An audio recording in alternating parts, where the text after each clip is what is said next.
দ্বিতীয় শ্রেণীর সুপ্রিয় শিক্ষার্থী, আসসালামু আলাইকুম ওয়া রাহমাতুল্লাহ। তোমাদের নতুন গণিত বইয়ের অধ্যায় 3 গুণ এর ৭৮ পৃষ্ঠার পরে আলোচনায় সাদর আমন্ত্রণ। আসো আমরা শুরু করি।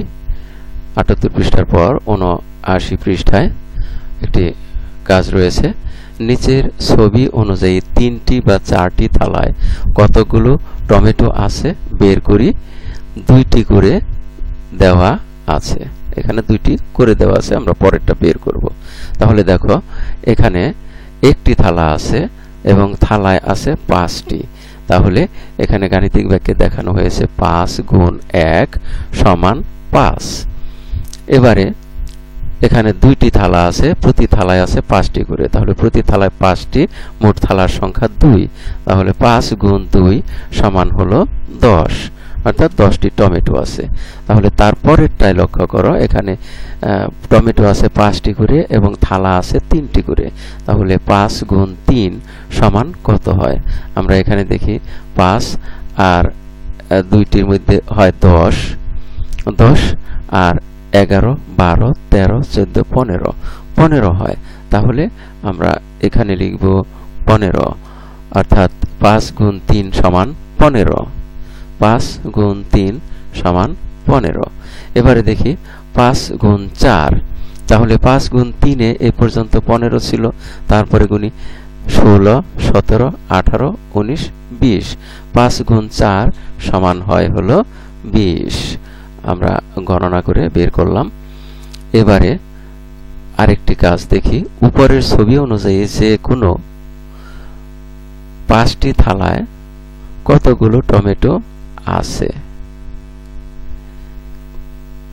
উপরের ছবিগুলোর মধ্যে থেকে প্রত্যেকটা যেহেতু 5টি করে টমেটো আছে, সুতরাং 5টি থালায়, তাহলে যে কোনো 5টি থালায় আমরা 4টি থালায় পেয়েছি 20টি, তাহলে আরেকটি থালা বেশি হবে 5টি থালা। তাহলে 20-এর পরে আরেকটি থালার গণনা করি।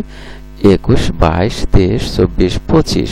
তাহলে 5টি থালায় সংখ্যা হবে 25টি। দেখি রাফি কি বলছে।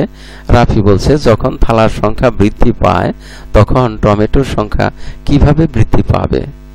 তুলি বলছে আমার মনে হয় থালার সংখ্যা ও টমেটোর সংখ্যার মধ্যে একটি সম্পর্ক আছে।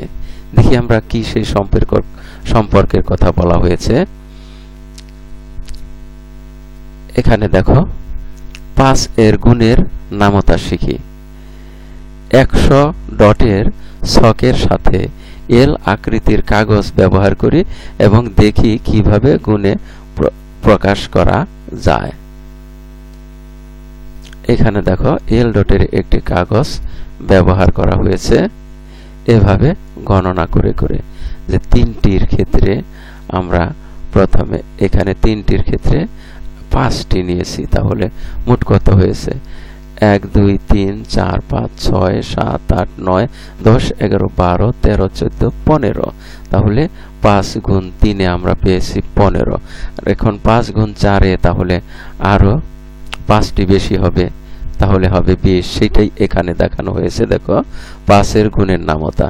5 গুণ 1 5, 5 গুণ 2 10, 5 গুণ 3 15, 5 গুণ 4 20, 5 গুণ 5 25, 5 গুণ 6 30, 5 গুণ 7 35, 5 গুণ 8 সমান 40, 5 গুণ 9 সমান 45, 5 গুণ 10 সমান 50।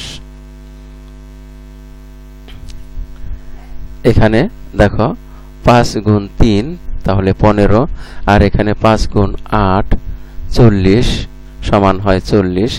এখানে দেখানো হয়েছে 5 গুণ 3 সমান 15, 5 গুণ 8 সমান 40। তাহলে 6টি থালায় প্রতিটিতে 5টি করে লিচু আছে। একত্রে কতগুলো লিচু আছে? আমরা দেখো এর আগে দেখেছি যে ছবিতে যদি 5টি থালায় 5টি থাকে, সেক্ষেত্রে আমরা বলেছিলাম 25, অর্থাৎ 5 গুণ 5 সমান বলেছিলাম 25। তাহলে আমরা এখানে 6টি থালায় 5টি করে লিচু থাকলে তাহলে এখানে আমরা বলতে পারি যে 6টি থালায় 5টি করে লিচু থাকলে তা অবশ্যই 25-এর পরে আরো 5 বাড়বে, অর্থাৎ 25-এর পরে 26, 27, 28, 29, 30, তাহলে এখানে হয়ে যায় 30টি। আমরা 30টি লিচুর কথা এখানে বলতে পারি। আর এর মধ্য দিয়ে আমরা এই পাঠের শেষ প্রান্তে এসে পড়েছি। এতক্ষণ ধৈর্য সহকারে সম্পূর্ণ ভিডিও দেখার জন্য তোমাদের সবাইকে জানাই অনেক অনেক ধন্যবাদ। সেই সাথে পরবর্তী ভিডিও দেখার আমন্ত্রণ রইল। Thank you very much for watching, and keep watching for the next video. আসসালামু আলাইকুম ওয়া রাহমাতুল্লাহ।